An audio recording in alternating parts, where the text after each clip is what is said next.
السلام علیکم معزز ناظرین، ویلکم ٹو مائی چینل۔ تو چلتے ہیں معزز ناظرین آج کے ٹاپک کی طرف، جنات کی حقیقت۔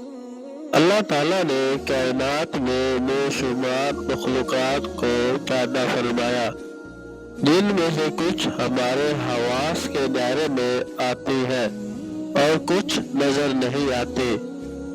جنات بھی ایک ایسی ہی مخلوق ہے جو انسانوں کی طرح باشعور، ذی عقل اور با اختیار ہے، لیکن عام انسانی آنکھ انہیں نہیں دیکھ سکتی۔ یہ مضمون جنات کی حقیقت، ان کی خصوصیات، انواع، طاقت، کمزوریاں اور ان سے متعلق اسلامی تعلیمات پر تفصیلی روشنی ڈالے گا۔ جنات کی حقیقت اور ان کی تخلیق۔ قرآن مجید اور احادیث مبارکہ میں واضح طور پر بیان کیا گیا ہے کہ جنات کو آگ سے پیدا کیا گیا ہے۔ اللہ تعالیٰ فرماتے ہیں، اور جنات کو آگ کے شعلے سے پیدا کیا۔ جنات کی انواع اور طبقات۔ جنات مختلف اقسام کے ہوتے ہیں جیسا کہ احادیث میں ذکر آیا ہے۔ نمبر 1، عام جن۔ یہ عام جنات ہوتے ہیں جو مختلف جگہوں پر رہتے ہیں اور اپنی زندگی گزارتے ہیں۔ نمبر 2، شیاطین۔ یہ وہ جنات ہیں جو نافرمان اور بد کردار ہوتے ہیں اور شیاطین لعن کی پیروی کرتے ہیں۔ نمبر 3، مومن جنات۔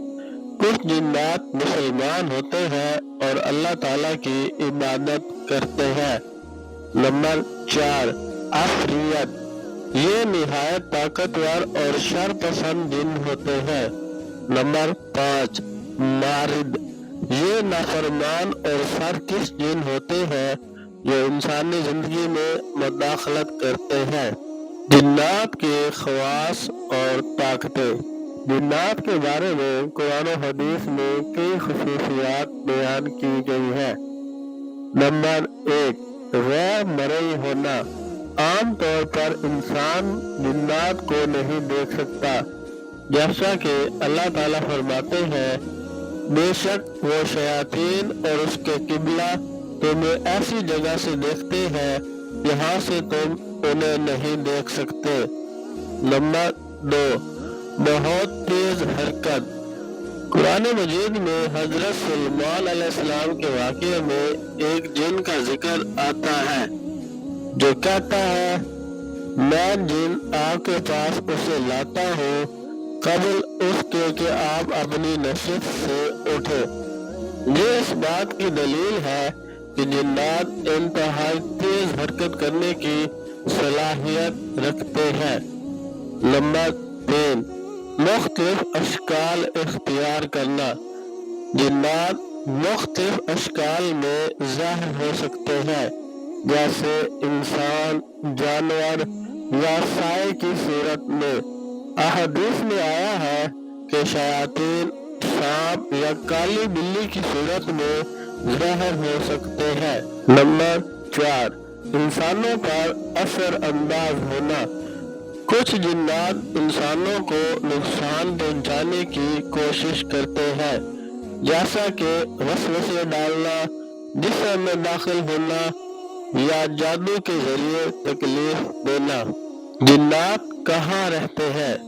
اسلامی تعلیمات کے مطابق جنات عام طور پر درج ذیل مقامات پر رہتے ہیں: ویران جگہ، جنگلات، پہاڑ، ویران عمارتیں اور پرانے کھنڈرات، گندے اور ناپاک مقامات جیسے بیت الخلا، سمندر، دریا اور پانی کے کنارے، درختوں اور کھجور کی جھنڈوں میں۔ احادیث میں آیا ہے کہ نبی اکرم صلی اللہ علیہ وآلہ وسلم نے بیت الخلا میں داخل ہونے سے پہلے دعا پڑھنے کی تعلیم دی، کیونکہ وہاں شیاطین اور خبیث جنات کا بسیرا ہوتا ہے۔ جنات اور انسانوں کا تعلق۔ نمبر 1 مسلمان جنات۔ قرآن مجید میں ذکر ہے کہ کچھ جنات نیک ہوتے ہیں اور قرآن مجید سن کر ایمان لے آتے ہیں۔ نمبر 2 شر پسند جنات۔ کچھ جنات انسانوں کو بہکانے، ان پر جادو کرنے یا ان کے جسم میں داخل ہونے کی کوشش کرتے ہیں۔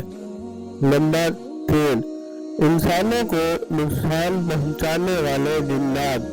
حدیث شریف میں آتا ہے کہ شیاطین انسانوں کے گھروں میں داخل ہوتے ہیں، اس لیے دروازے بند کرتے وقت بسم اللہ کہنا چاہیے تاکہ وہ داخل نہ ہو سکے۔ کیا جنات انسانی جسم میں داخل ہو سکتے ہیں؟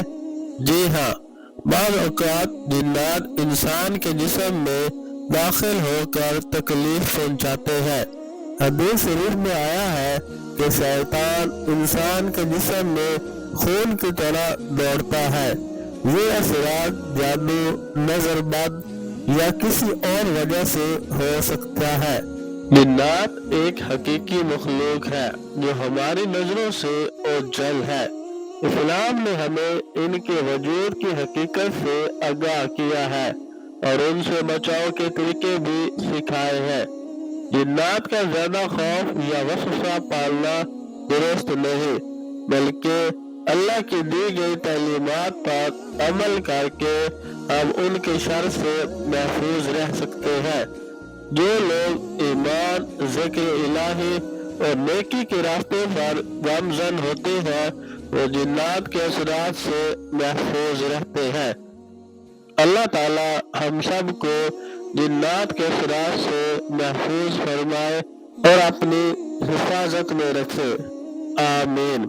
تو انشاءاللہ ملتے ہیں جی نیکسٹ ویڈیو میں، تب تک رکھیے گا اپنا ڈھیر سارا خیال، اور مزید ایسی اچھی ویڈیوز دیکھنے کے لیے میرے channel Islamic stories voice of Umar کو سبسکرائب کریں، لائک کریں، شیئر کریں، کمنٹس کریں۔ آپ سب کا بہت بہت شکریہ۔ تو ملتے ہیں جی نیکسٹ ویڈیو میں، تب تک رکھیے گا اپنا ڈھیر سارا خیال۔ اللہ نگہبان، اللہ حافظ۔